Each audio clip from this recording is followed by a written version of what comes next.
magma terjadi di wilayah Timur Tengah berpengaruh ke seluruh belahan dunia. Penghasil minyak terbesar dunia, Arab Israel, pada Oktober 1973 menjadi pemicu krisis minyak ini.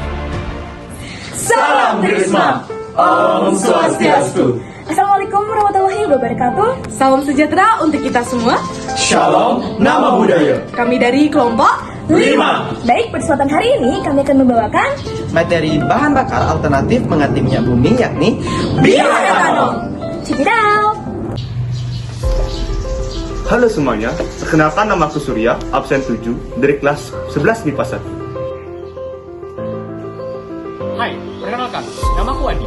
Aku absen 8 dari kelas 11 MIPA 1. Hai semua, perkenalkan aku Tio, nomor absen 12 dari 11 MIPA 1. Hai semuanya, perkenalkan aku Kirana, absen 17 dari kelas 11 MIPA 1. Halo semuanya, perkenalkan aku Meli, absen 18, kelas 11 MIPA 1. Hai semua, perkenalkan nama aku Dava, nomor absen 20 dari kelas 11 MIPA 1. Halo teman-teman, apakah teman-teman sudah pernah mendengar apa sih itu bioetanol? Hah? Bioetanol? Apa sih itu, Kak? Apa sih yang membedakan bioetanol dengan bahan bakar lainnya? Kurang tahu nih. Yuk, ikuti video ini.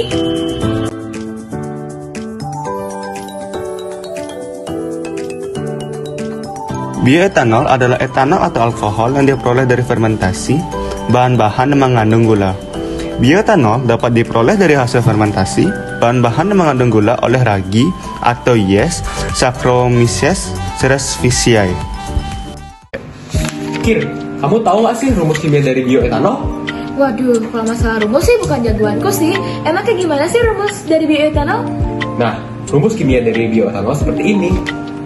C2H5OH tersusun dari 2 atom karbon, 6 atom hidrogen, dan 1 atom oksigen.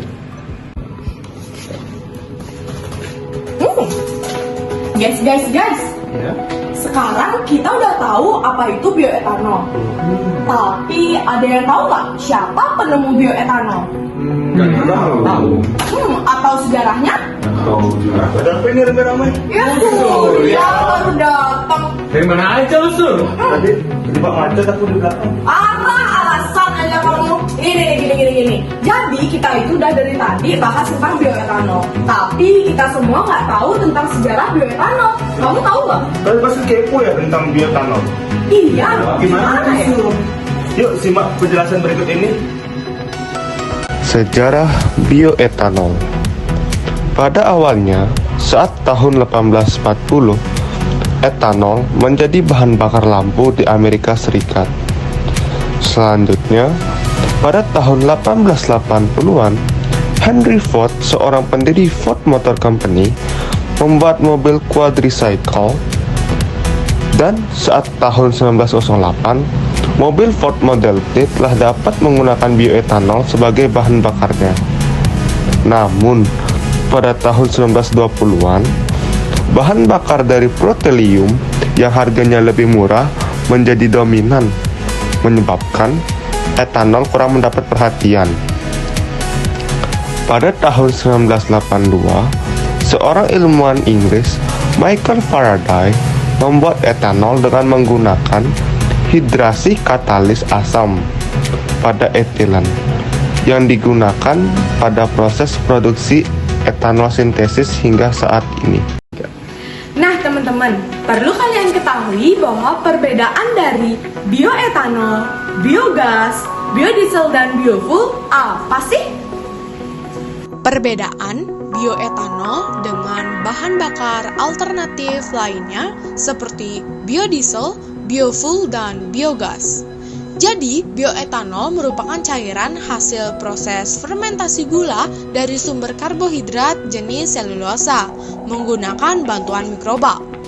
Biodiesel adalah bahan bakar alternatif yang dihasilkan dari bahan alami yang terbarukan seperti minyak nabati dan hewani. Sedangkan biofuel adalah energi yang terbuat dari materi hidup seperti tumbuhan. Dan biogas adalah gas yang dihasilkan oleh aktivitas anaerobik bahan-bahan organik. dapat kita simpulkan bahwa bioetanol memiliki perbedaan di antara biodiesel, biofuel, dan biogas. Adi, ini banyak banget nggak sih di sosmed itu disalahgunain etanolnya? Etanol itu bukannya alkohol ya? Kurang tahu sih aku, emang apa aja sih manfaatnya? Hey guys, kalian nggak boleh keliru nih antara etanol yang alkohol dan juga dengan bioetanol. Perlu kalian ketahui nih, kalau bioetanol itu merupakan bahan bakar alami yang tentunya memiliki banyak manfaat baik bagi lingkungan dan juga kesehatan. Kira-kira apa saja sih dampak-dampaknya? Yuk kita simak di video berikut ini. Nah, adapun manfaat dari bioetanol. Yang pertama adalah membersihkan udara.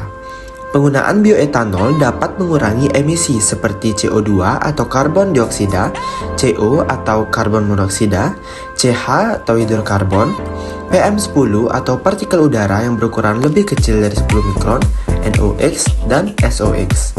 Bioetanol dapat menjadi solusi energi hijau atau green energy untuk mengurangi ketergantungan pada bahan bakar fosil. Mengapa demikian? Hal ini karena CO2 dari bensin atau bahan bakar lain akan memasuki atmosfer dan gas tersebut dapat menyebabkan efek rumah kaca yang tentunya memicu pemanasan global. Sedangkan emisi CO2 dari bioetanol yang dihasilkan dapat dimanfaatkan kembali untuk proses fermentasi pada pembuatan bioetanol selanjutnya. Tujuannya adalah mengkonversi CO2 dari kondisi pasif menjadi kondisi aktif. Dan inilah keuntungan besar untuk menggunakan bioetanol sebagai bahan bakar yang tidak dapat ditemukan pada bahan bakar seperti bensin. Nah, selanjutnya adalah kesehatan terjamin. Bioetanol lebih aman daripada bahan bakar fosil. Mengapa demikian? Karena bioetanol menghasilkan lebih sedikit asap. Hal ini tentunya akan menyebabkan bioetanol tidak bersifat karsinogenik dan juga aditif. Nah, manfaat selanjutnya tidak lupa ketahanan energi. Penggunaan bioetanol dapat mengurangi konsumsi bahan bakar utama secara terus-menerus, sehingga harga bahan bakar transportasi pun berkurang. Tentunya hal ini akan membuat kita menjadi lebih hemat dan juga tentunya akan meningkatkan pertumbuhan ekonomi. Kemudian manfaat selanjutnya adalah efisiensi mesin. Penggunaan bioetanol dapat membuat suara mesin menjadi lebih halus, serta mesin menjadi lebih awet. Selain itu, gas buang mesin dari penggunaan bioetanol ini juga lebih bersih loh, karena pembakaran yang terjadi itu lebih sempurna. Adi, aku bingung. Kalau misalnya buat teh aja punya pembuatannya, kalau bioetanol punya pembuatannya nggak ya? Apakah serumit itu nggak ya? Kalau kamu nyerang sama aku tuh, kamu salah karena aku tadi sini main game aja. Ya, aku kira kamu tahu. Kalau kayak gitu, kita tanya sama siapa ya? Halo guys, aduh capek banget deh. Tio. Baru datang. Kira-kira kalian dari tadi ngomongin apa sih? Nah, Ini jadi nih. kita tuh ngomongin tentang gimana sih cara buatnya bioetanol, kan kita nggak ngerti. Oh, bioetanol. Ngomong-ngomong tentang bioetanol nih, tentunya proses pembuatan bioetanol memerlukan organisme biologi. Jadi dalam proses pembuatannya itu terdapat beberapa proses yang dinamakan seperti fermentasi, distilasi, penghancuran, dan lain-lain. Mungkin kalian pusing nih tentang proses pembuatannya. Untuk itu yuk kita simak video berikut ini. Nah, selanjutnya adalah proses pembuatan bioetanol. Dari gambar kita dapat mengetahui nih bagaimana sih cara membuat bioetanol. Nah, jadi proses pembuatan bioetanol secara umum dibagi menjadi 4, yakni penghancuran, hidrolisasi, fermentasi, dan distilasi. Proses diawali dengan penghancuran bahan-bahan yang mengandung karbohidrat, sehingga memiliki ukuran yang kecil.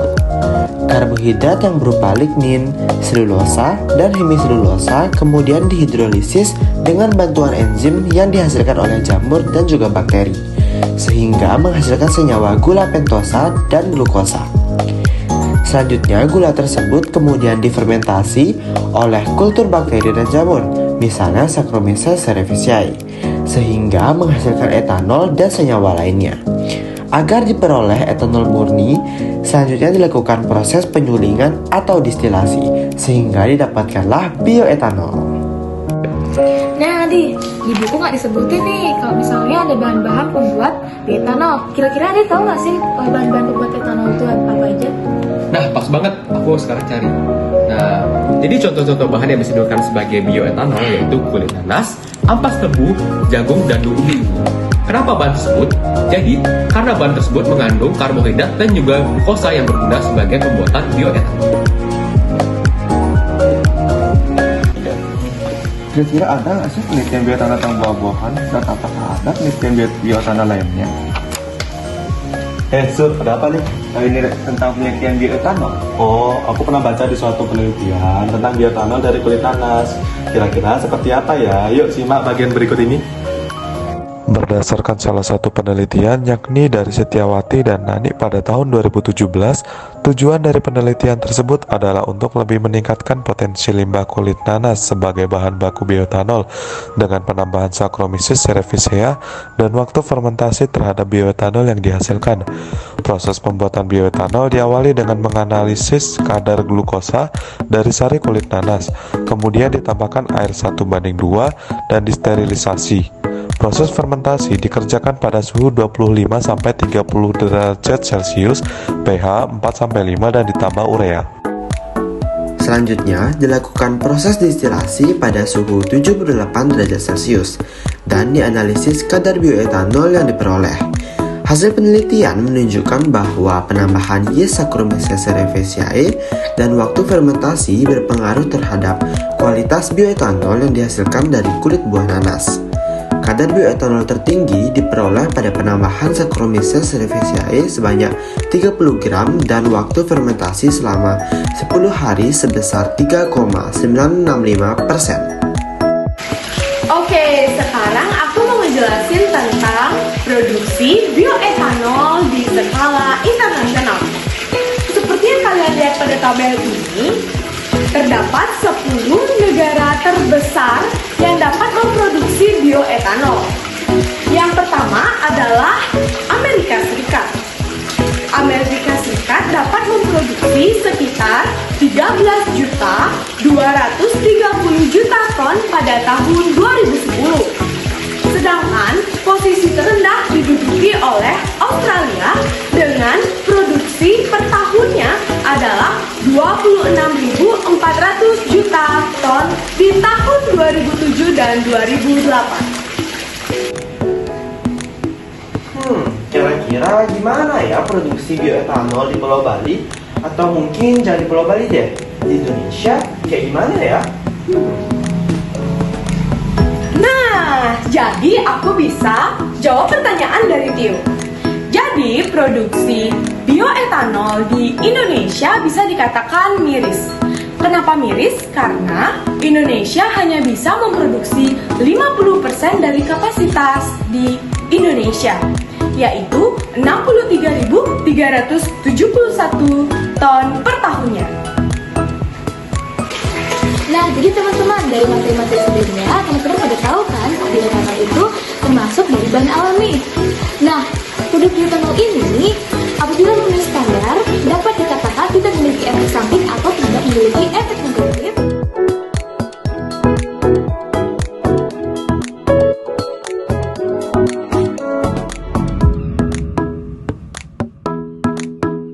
Alternatif strategi merupakan strategi yang dirumuskan dengan mempertimbangkan kekuatan yang dimiliki perusahaan untuk memanfaatkan peluang-peluang yang ada seoptimal mungkin. Strategi yang dirumuskan yaitu pertama adalah meningkatkan kapasitas produksi dan mempertahankan kualitas produk sehingga dapat memperluas pangsa pasar. Alternatif strategi merupakan strategi yang dapat dilakukan untuk mengurangi efek yang muncul dari beberapa kelemahan pada perusahaan dengan memanfaatkan peluang-peluang yang ada. Strategi yang dihasilkan merupakan strategi yang digunakan untuk menghindari ancaman yang datang dari lingkungan eksternal dengan memanfaatkan kekuatan yang dimiliki yaitu dengan pemanfaatan limbah. Selanjutnya ialah alternatif strategi yang sifatnya defensif, di mana strategi mampu meminimalisasi kerugian akibat dari kelemahan yang dimiliki sekaligus bagaimana menghindari ancaman-ancaman yang datang. Dan juga menekan biaya produksi dengan memangkas biaya-biaya yang tidak penting dan mengefisienkan sarana produksi agar memperoleh laba yang lebih. Nah, tidak terasa nih kita sudah sampai di penghujung materi, yaitu kesimpulan. Ada juga beberapa kesimpulan yang kita tarik dari materi-materi yakni sebagai berikut. Kesimpulannya, bioetanol adalah etanol atau alkohol yang diperoleh dari fermentasi bahan-bahan yang mengandung gula. Rumus kimia bioetanol itu sendiri adalah C2H5OH yang terdiri dari 2 atom karbon, 6 atom hidrogen, dan 1 atom oksigen. Proses awal pembuatan bioetanol dengan menghancurkan bahan-bahan yang mengandung karbohidrat sampai memiliki ukuran yang kecil. Kemudian dilanjutkan proses hidrolisis dengan bantuan enzim, dan kemudian difermentasi selanjutnya untuk mendapatkan hasil bioetanol yang lebih murni dilakukan proses distilasi. Dampak dari bioetanol yang memenuhi standar hampir bisa dikatakan tidak mempunyai efek samping yang merugikan selama dipakai memenuhi kriteria. Kira nggak kerasa banget ya udah malam, tiba-tiba banget malam gitu loh. Apa sih, sumpah nih kita dari full day nggak sih kita sekolah? Iya bener-bener. Keren banget sih kita. Kira-kira karena udah malam, kayaknya semua udah pada capek nih. Betul. Kita langsung panggil aja yang lain yuk. Adi, Meli. Mana sih mereka? Halo aja sih mereka. Dafa, Iya. ingat ya, aku cabenya pedesin. Oke, makasih. Loh, Dafa sama Surya di mana? Dia lagi beli makanan untuk kita. Duh, kira-kira kayaknya masih lama nggak sih? Banget nggak sih? Iya, kayaknya kita penutupan tanpa dia aja. Ya udah, yuk kita langsung tutup aja pertemuan kali ini. Dadah. Terima kasih.